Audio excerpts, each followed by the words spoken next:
lahat, mga kapatid. Bago ko po simulang ibahagi ang mensahe na galing sa ating Diyos, tayo po muna ay manalangin. Yes, Lord God, salamat po sa gabing ito na pinagsama-sama mo kaming mga anak mo. Salamat, Lord, kasi andyan ka upang itama ang mga plano namin. Alam po namin na maganda lagi ang iyong plano kaysa sa amin. Alam namin na kapag hindi mo will, hindi mo ibibigay yung planong yun. I-guide mo po ako, Lord, na siyang magbabahagi ng iyong salita. Ikaw po ang laging may tataas. Amen. So, mapagpalang gabi po sa ating lahat. So, ang title po ng topic ko ngayong gabi ay Kung hindi mo will, Lord, huwag mo akong pagtagumpayin. Sabi sa mga awit 25 verse 4 to 5, ituro mo sa akin, Yahweh, ang iyong kalooban at ang iyong landas sa akin ay ipaalam. Turuan mo akong mamuhay ayon sa katotohanan sapagkat ikaw ang Diyos ng aking kaligtasan. Sa buong maghapon, ikaw ang inaasahan. Amen. Mga kapatid, lagi po nating tatandaan ang kalooban ng Diyos hindi magdadala sa atin sa paghihinang espiritual o pandalamig ng ating relasyon sa Diyos. Dahil ang kalooban ng Diyos ay tumutulong pa sa atin para umapoy pa sa paglilingkod sa Kanya, pagiging mabunga at dinadala pa tayo sa malalim na relasyon sa Diyos. Kaya mga kapatid, kung panghihina, panlalamig at pagiging unfruitful yung naging result ng pinapasok mo, ibig sabihin hindi yan kalooban ng Diyos. Matuto tayong umayaw kapag hindi kalooban ng Diyos, kahit hindi pa biro ang aayawan. Matuto tayong umayaw. Dahil may kasiguraduhan naman, mga kapatid, kapag sumunod tayo sa kalooban ng Diyos. Sabi nga sa Romans 10 verse 11, sinabi nga ng kasulatan, walang sino mang sumasampalataya sa Kanya ang mapapahiya. Actually mga kapatid, may example po ako dito. Yung example ko po, kung trabaho mo ang dahilan bakit hindi ka na nakakapag-ministry, nakakapag-attend sa church, nangihina ang spiritual, nagiging unfruitful sign na yan na dapat ikaw ay mag-resign. Alam niyo mga kapatid, in my own testimony, dati grabe yung hadlang ng work ko sa journey ko sa Lord.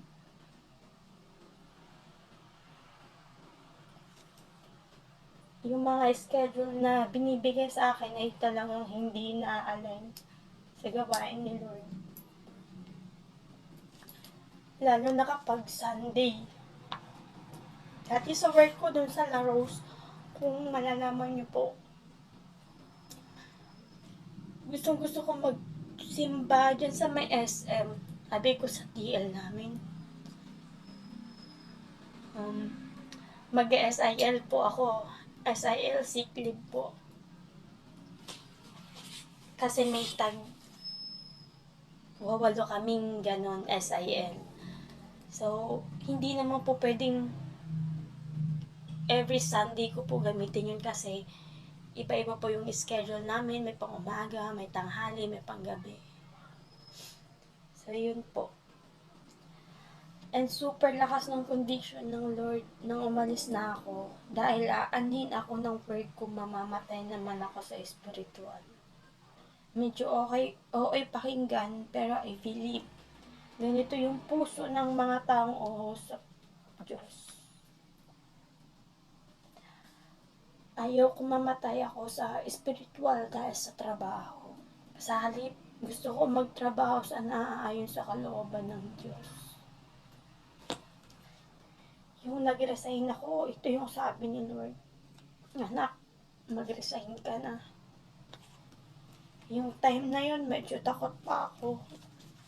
Pero sabi ng Diyos, mag-resign ka na dahil Kaya kitang bigyan ng bagong trabaho. Trabahong hindi mo ikakamatay spiritual. Sa halip ay ikakalago mo. Dito makikita natin ang hindi mapapahiya. Ang totoong sumusunod at nagtitiwala sa Lord. Kaya mga kapatid, huwag tayo puro ask sa Lord kahit hindi na niya will. Sa halip, through prayer, we can ask for His guidance and leading. Magdadala sa atin right path that leads also to heaven. Amen. Magiging mayabang kasi tayo kapag hindi natin gawing as ang kalooban ng Diyos. Sabi sa Santiago 4 verse 15 to 16, sa halip ay sabihin niyo kung loobin ng Panginoon at nabubuhay pa kami. Gagawin namin ito o iyon, ngunit kayo'y nagmamalaki at nagmamayabang at iyan ay masama. Kung gusto natin ng gabay ng Diyos, kailangan magpakumbaba tayo mga kapatid. At ang prayers ay nagpapakita ng humbleness sa ating Panginoon. Kasi we are depending on His way, not our ways. Amen. Sabi nga sa mga awit 29 verse 9, sa mapagpakumbaba siya ang gumagabay sa ganyang kalooban, kanyang inaakay. Amen. Kaya mga kapatid, be humble to know the will of God. At kapag hindi will ng Lord, huwag ipilit o huwag tayong magalit sa Panginoon.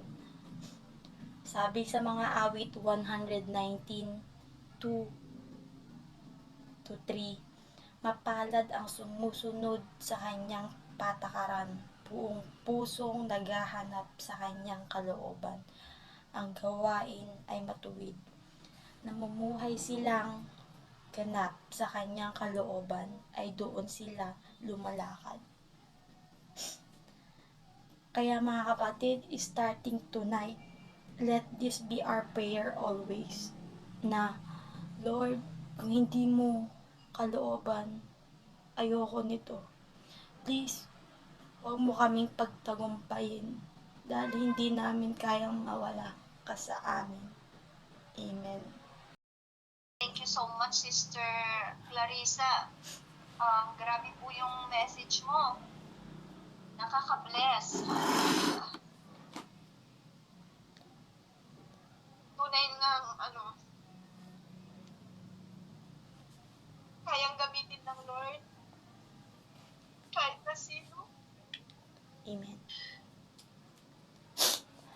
Para itama yung mga puso ng naliligig. Amen. Praise the Lord, Sister Clarissa, for naiyak ako sa message mo. Very good. Hallelujah. Umayaw pag i-will ni Lord. Hallelujah. Amen. Matuto po tayong umayaw pag i-will ni Lord.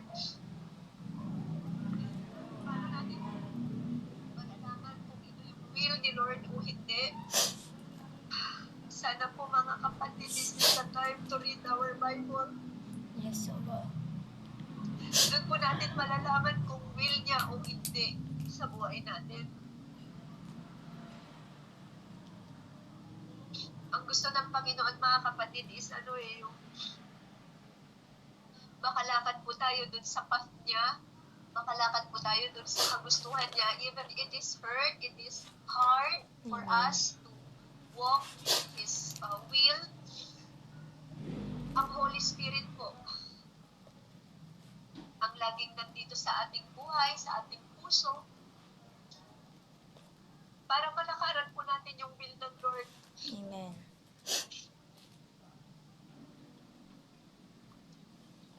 Minsan mga kapatid, mahirap, lalo na pag nakasanayan po natin sa buhay natin na ito na yung nakasanayan ko eh. Ito na yung ginagawa kong madalas. Parang minsan may takot tayo, may pangamba tayo na pag isuko ko ito, pag yung will mo, Lord, tas yung itong will ko, hindi ko na ito susundin, parang may takot ako, may pangamba ako sa resulta. But then sabi ng Lord, trust His will. No? Magtiwala tayo sa will ni Lord kasi yung will natin, maaari tayong maipahamak at maaari po tayong magkamali. Maaari po tayong hindi lumago dahil yung will po natin yung nasusunod. Ang gusto ng Panginoon, yung will niya para sa'yo. Kasi lagi mo nating tatandaan na best yung plan niya. Amen. Halimbawa, nakasanayan mo na ang kinakain mo lang is dalandan. So, yun yung nakasanayan mo kasi, di ba, ang sarap. O, sino nakatikim ng dalandan, di ba, masarap naman talaga yung dalandan. Pero minsan gustong bitawan ng Lord yun sa'yo kasi yung nandun pala sa kamay ng Lord is pungkan, di ba? Orange, yung nasa kamay ng Lord. So, minsan mga anak, nakasanayan natin yun eh. Kagaya dito sa buhay na ito, nakasanayan na natin na ganito na lang yung buhay, parang paulit-ulit. Kumakain ka, di ba, natutulog, nagtatrabaho, tatanda ka na mag-aasawa, that's it. Pero kapag nalaman natin yung totoong buhay, oh, meron pa pala, meron pa pala, yung will pala ni Lord better. No, doon lang po natin malalaman ang resulta kapag lumakad na po tayong sa kanyang will. Amen. Makikita natin yung resulta na doon pala malayang magpala ang Lord. Amen. Kaya pala gusto ng Lord na doon ka nakakonekta sa Kanya, yung doon sa will niya, yung doon sa gusto niya. Kasi nga mga anak, walang gusto o walang trabaho ang gusto ng Panginoon. Ang trabaho ng Panginoon, tugunin ka niya, Amen. sagutin ka niya, pakainin ka niya, bigyan ka niya ng buhay, bigyan ka niya ng kaligtasan. Pero hindi ito magiging malaya na mangyayari sa buhay natin kung yung will natin yung nasusunod. Amen. Pero kung hahayaan lang po natin na ang will ng Lord ang masunod sa buhay natin, no? Doon lang po natin makikita na ito pala yung buhay. Amen. Na ito pala yung gusto ko. Ito pala yung espiritu at ng kaluluwa ko ang gusto niya, yung will ng Lord. Hallelujah. Thank you, Jesus. Sana hindi po tayo napalayo. Okay, so gusto ko rin pong marinig yung mga ibang commentary ng ating mga nakikinig. So ano po yung nag-impact sa inyo sa message ni Sister Clarissa Joy? Can we ask? Hindi lang po ako nagsasalita. Bigyan nyo rin po ng time yung inyong mga sarili na i-share yung inyong revelation na nanggagaling sa ating Panginoon. Sige po, malaya po tayo magsalita sa gabi dito.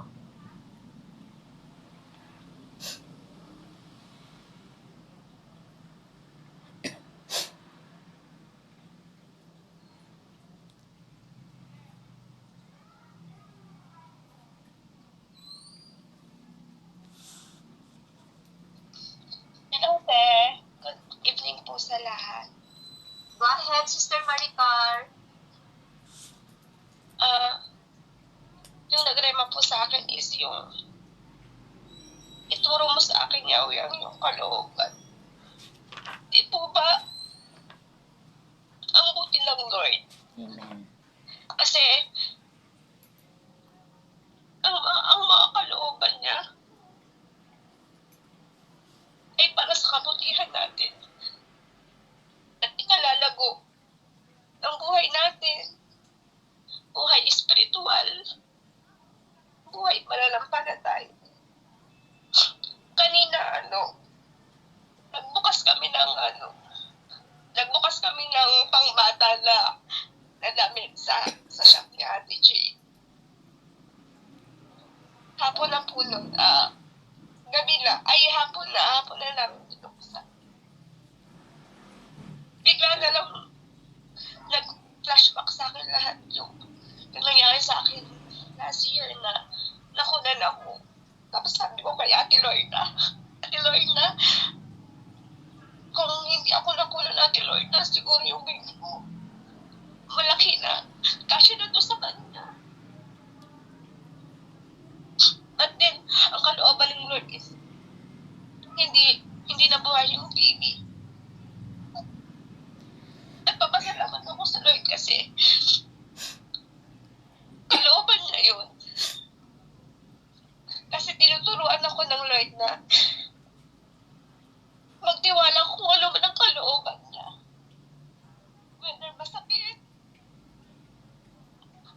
kung faithful man ito, kung masaya man ito, kung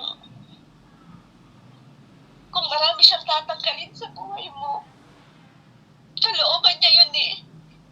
Still kailangan natin manampalataya sa Kanya. Kung kalooban niya, napagdaanan natin ang lahat at patuloy na piliin pa rin siya. Siya, mga kapatid, na ang kalooban niya, ang siya pa rin magwawagi, hindi yung kalooban natin. Amen. Kasi sobrang faithful po sa akin yung nakunan ako kasi first baby ka. But then, sabi si Lord, bago pa man nangyari yun, bago pa man nangyari yung nakunan ako, ang kalooban niya na hindi ako magkaroon ng anak, hindi siya mabuhay. Niready muna niya ako. Niready niya muna yung puso ko, yung isip ko, yung pananampalataya at paniniwala ko sa Kanya na patuloy na maniwala sa kalooban niya. Amen. Patuloy pa rin na tanggapin at tingnan ang kalooban niya. Patuloy na si Lord pa rin yung masusunod. Hindi ikaw, hindi ako, hindi yung kagustuhan ko, hindi yung eagerness ko na, Lord, pwede mag-mistake ako naman. But then, grabe si Lord. Grabe yung pagtuturo niya. Na hindi lahat yung kagustuhan mo ang masusunod. Amen. Ang importante, ang kalooban pa rin ng Lord ang masusunod. Kasi yung landas ni Lord, perfect yung landas ni Lord.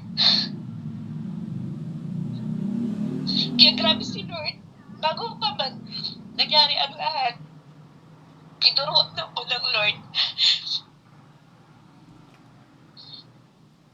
na magyari ang kalooban niya at tanggapin kung ano man ang kalooban niya at magkakaloob niya sa buhay ko.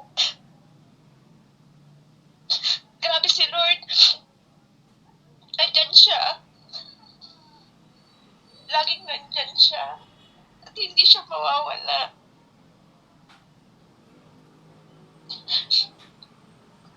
Turuan mo akong mabuhay ayon sa katotohanan. Minsan, di mo ba, pag gusto natin yung isang bagay,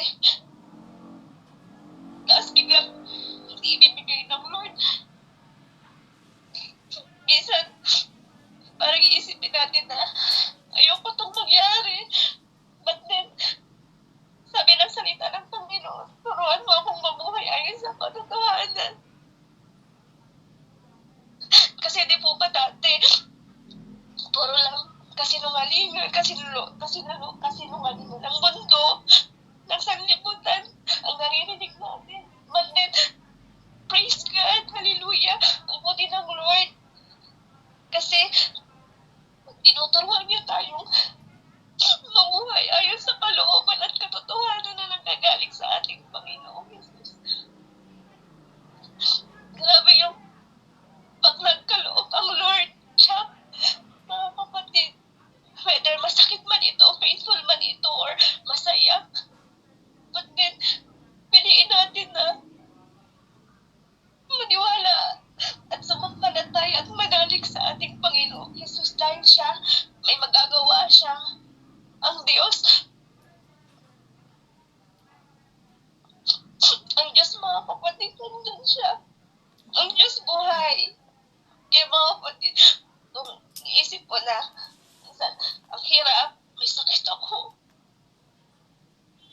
Alam niyo bang yung sakit, minsan, ginagawa ng Lord yan para, Lumapit tayo sa Kanya. kalooban ng Lord yan para magtiwala tayo sa Kanya. Na siya ang dakilang tagapagpagaling natin. Amen. Kaya minsan, kung ano man ang kalooban niya yun. Hindi yan mababago. Whether mahirap man tanggapin, but then, walang mahirap sa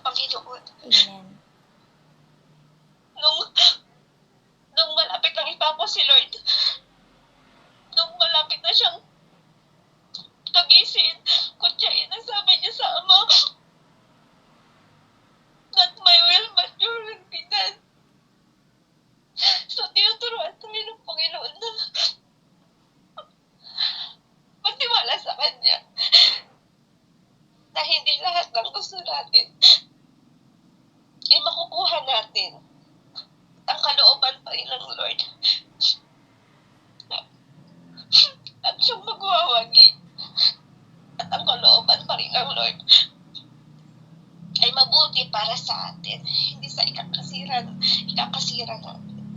Yun lamang po at maraming salamat. Praise the Lord, Sister Marivic, for your testimony and sharing. Very powerful. Thank you. Sino pa po? Praise God. Oh, si Sister Maricar yun, mahal. Si Sister Marivic daw. Si Sister Marivic, gusto ka daw marinig ni Brother Bjorn, no? Ay, sorry. Sinabi ko ba, Sister Marivic? Ay, sorry. Sister Maricar. Praise God. O, yan, nakikinig si Bjorn. Praise God. Sino pa po? Ang ganda po ng ating topic for tonight. Sino pa po ang gustong magsalita? Praise God. Sige lang po.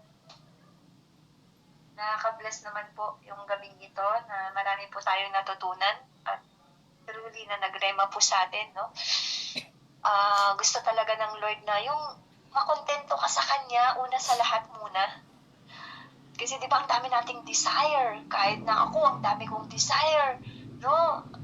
Kung titingnan mo, parang ang dami mong desire kahit na sabihin natin na hindi mo sinasabi sa ibang tao, iniisip mo lang, kung parang nilalambing mo lang kay Lord. Pero ang gusto talaga ng Panginoon, siya yung pinaka-desire mo. Amen. Yung makontento ka, yung siya yung pinakamahalaga, yung hindi mo kayang mabuhay nang wala siya. Kung ano yung meron ka ngayon, hindi niya kayang tumbasan kapag meron si Jesus sa buhay mo. Yung, di ba, gusto natin magkaroon ng even si Sister Marivic, Sister Maricar, ganyan din yung situation. Yung parang bang desire mo, yung gusto mo magkaroon ng baby.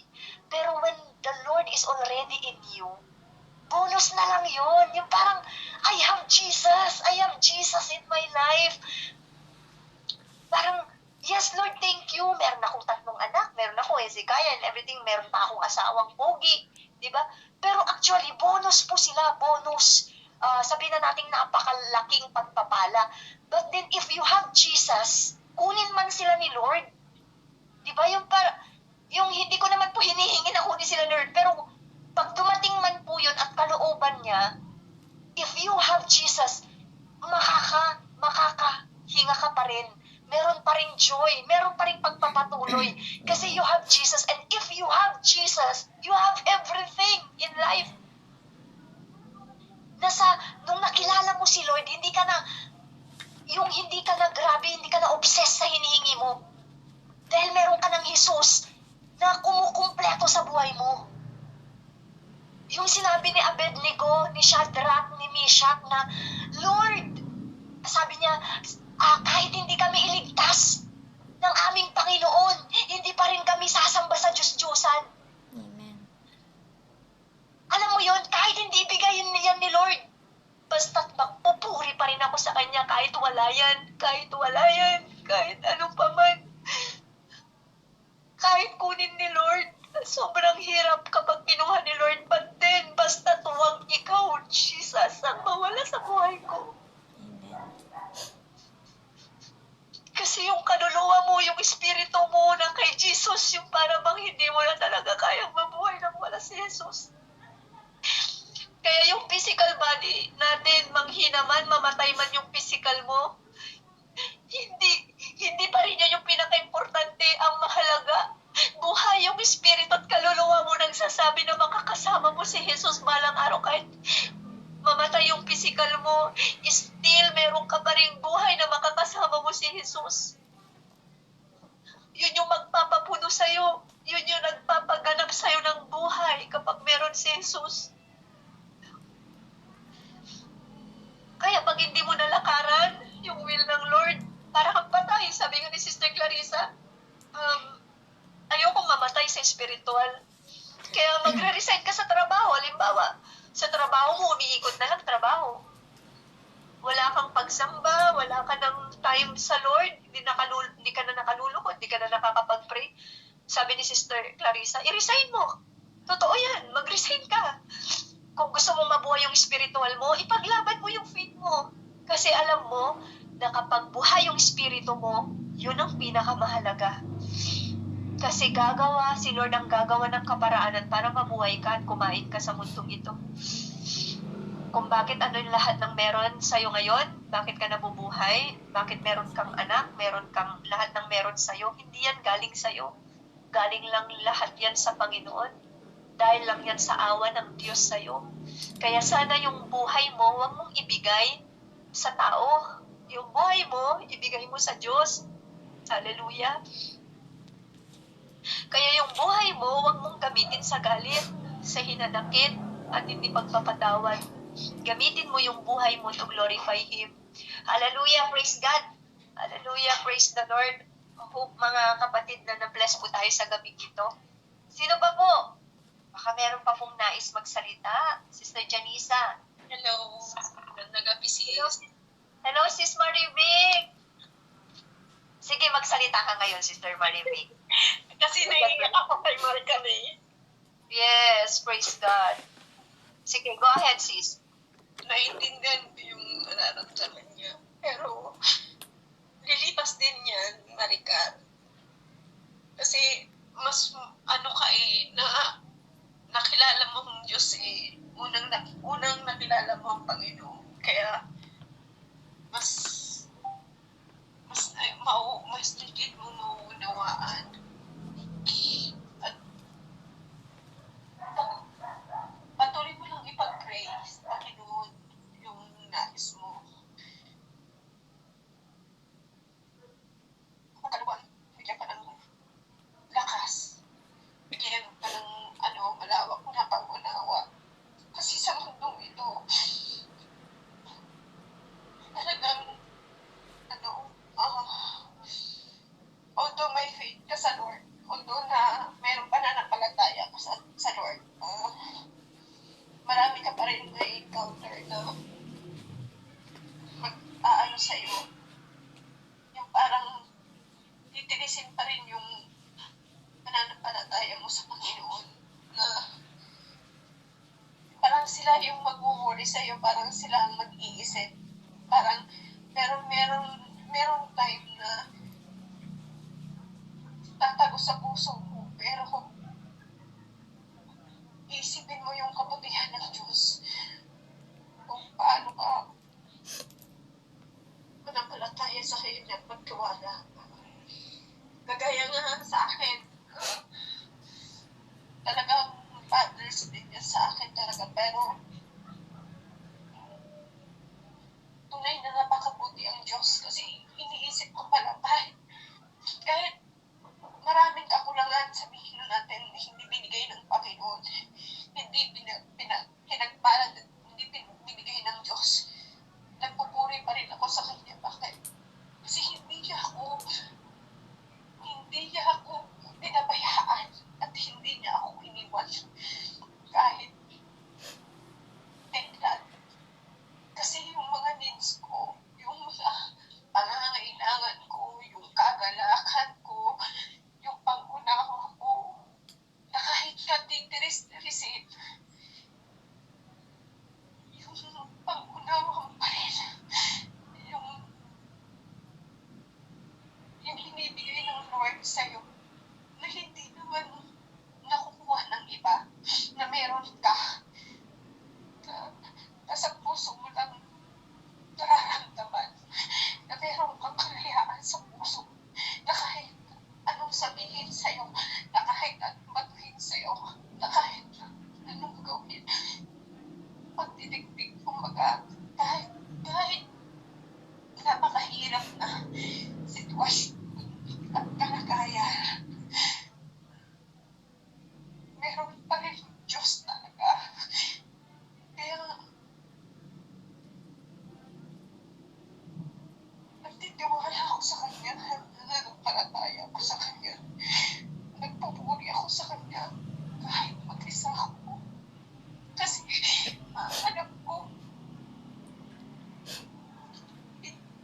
Huwag kang, tumating ako sa point na ganyan. Nandiyan ka sa Panginoon. O kahit sino may sakit nito, dahil lahat naman tayo may kakulangan, may sakit. Hindi naman ang sakit. Tanggapin natin yun. Ang mahalaga, kung ano yung kalooban ng Panginoon. Kung nandun na lang tayo, hindi na lang. Parang nangangarap pa tayo ng ganun. Basta sinuko natin ang buhay natin sa Diyos.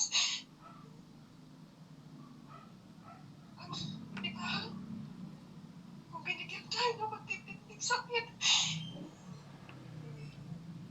ano? Di ba?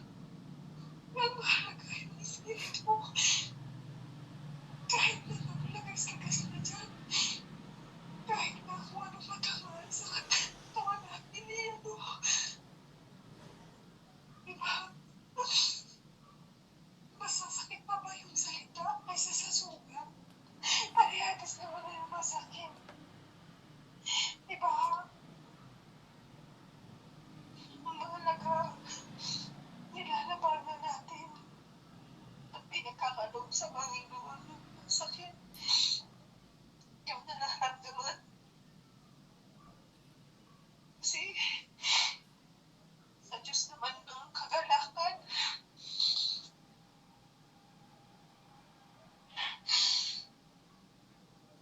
Yun lamang po, maraming salamat. Hallelujah, praise the Lord. Ang sarap kong makinig sa isang mga mananampalataya o nakaranas sa Panginoon, nakakapagpalakas sa bawat isa sa atin. Praise God, Sister Maribig, sa iyong buhay. Narinig po natin yung kanyang sinabi, no? Talagang full of Holy Spirit. Talagang karanasan talaga yung kanyang nararanasan sa ating Panginoon. Praise God.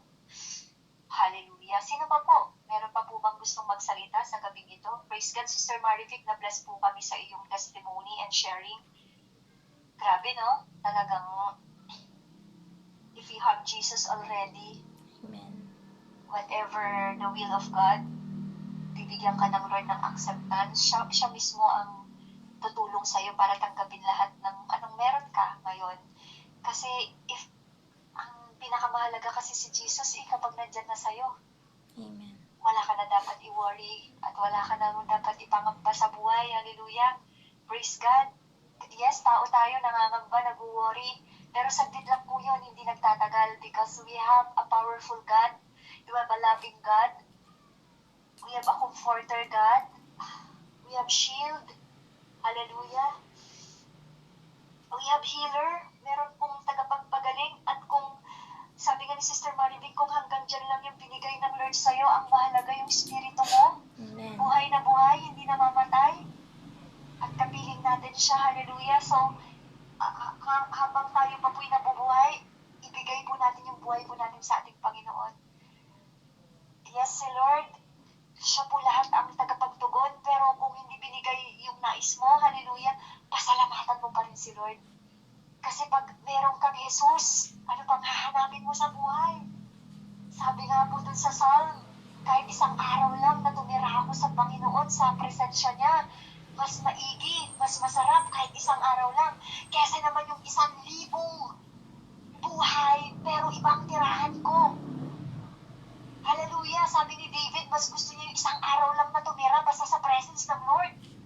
Aanhin mo naman yung 10,000 na buhay, 1,000 buhay, pero wala sa presence ng Lord. Patay yun. Hallelujah. Kaya pag binigyan tayo ng isang araw, na dugtong na buhay, 2 araw, 20 o mahigit pa, basta't sa presence ng Lord. Basta't kasama si Lord. Hallelujah. Ito yung meaningful life. Ito yung, this is life kapag meron kay Jesus. Kasi pag wala ka kay Jesus, kaya nga sabi ko nga, di ba sabi nga natin, iisa po yung spirit natin lahat. Sabi, Lord, bakit ngayon lang kita nakilala? Hallelujah. Sana no? Hallelujah, praise God. Sana noon pa, na Nakita niyo po, yung joy sa puso po natin, yung sabi ni Sister Marivic, merong hindi kayang ibigay ng tao. Yung joy, yung peace, hallelujah, hindi kayang ibigay ng tao yun, pero si Lord kayang ibigay. Hallelujah. Kaya pag meron kang Jesus, ano pa ang hinahanap mo? Hallelujah. Pag meron kang Jesus, kumpleto ka. Amen. Pag meron kang Jesus, nag-uumapaw ka. Dahil ang totoong buhay, yung may kapayapaan, yung may kagalakan. Hallelujah. At kung meron kang Jesus, magkakaroon ka niyan. Kesa naman, sige, bibigyan pa kita ng buhay. Sige, mahabang buhay na ibibigay ko, pero pag hiwalay naman kay Jesus, walang silbi. Walang silbi. Hallelujah. Kaya humingi tayo ng buhay na kasama natin siya. Hallelujah. Dahil ang totoong nakaranas kay Jesus, nakaranas sa ating Panginoon, wala na itong hihilingin pa, kundi si Jesus na maghari lang sa ating mga buhay. Amen. Kaya wag po nating sayangin yung buhay po natin para lang po sa makasarilibutan. Gamitin po natin yung buhay natin para sa ating manlilikha, mangingibig, na kailanman hindi nagbago ang kanyang pag-ibig sa bawat isa sa atin. Hallelujah! Praise God po! Praise God po! I hope and I pray that everybody na nandito ay na-bless sa gabi ito. Sino ba po ang gustong magsalita? Wala na po ba? Gustong magsalita? Sister Michelle, baka meron kang gustong i-share. Sister Janisa, Sister Bebs, baka naman gusto mong may masabi ka ngayon. Sister Ne. Sino na ba si Sister Nene? Nakalimutan ko na yung pangalan. Hello, Sister Ne. Nene yung nakalagay eh. Sister Mila, let's pray for Sister Mila also and sa mother ni Sister Janisa. Pwede natin pong isama po sa panalangin po natin. Hello, baka may gusto kang sabihin. Sister Janisa, baka may gusto kang i-share. Hello po, mga... Hallelujah. Praise the Lord. Gising pa po ba ang lahat? Magandang gabi po. Late na po kami nga nakapasok. Hindi na po namin lahat na rinig yung word ni Sis Clarissa. Pero kung ano po talaga yung kalooban ng Diyos, is yun po yung masusunod. Actually po, yung asawa ko po talaga sabi niya, gusto ko rin sana magsalita may kaso lang for the birds lang kasi yan. Sabi ko niya pero kasi kasama ko po siya ngayon na nakikinig din po siya. Sa totoo lang po, ang dami naming dagok sa buhay. Pinagdadaanan sa buhay. Pero nagpapasalamat po ako sa Panginoon kasi binigyan niya ako ng partner na every time na napanghihinaan ako is nandun siya palagi para palakasin yung faith ko, para lagi akong i-remind na God is still with us, na laging ang Diyos ay mabuti, na kahit sa anumang sitwasyon is ang Diyos ay mabuti. Ang dami namin pinagdadaanan, as in grabe. Pero hindi po kami nakakaramdam ng, sa totoo lang po, hindi po kami nakakaramdam ng takot, ng pangangamba, kung paano na ang ngayon, bukas, or sa susunod na araw. Hindi po namin nararamdaman yun. Kaya nagpapasalamat po ako kasi nabiyayaan po kami ng pananampalataya. Amen. Every time na may nanghihina sa amin is meron laging nagpapalakas. Alam niya yan, yung lahat naman po tayo nakakaramdam ng panghihina, panlalamig. Ako, nakakaramdam ako nun. Nararamdaman ko yung mga ganong bagay. Kaya sobrang nagpapasalamat po ako sa Lord. Kasi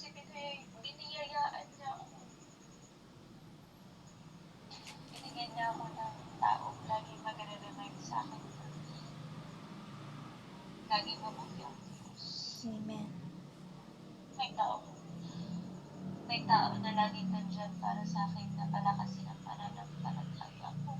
Amen.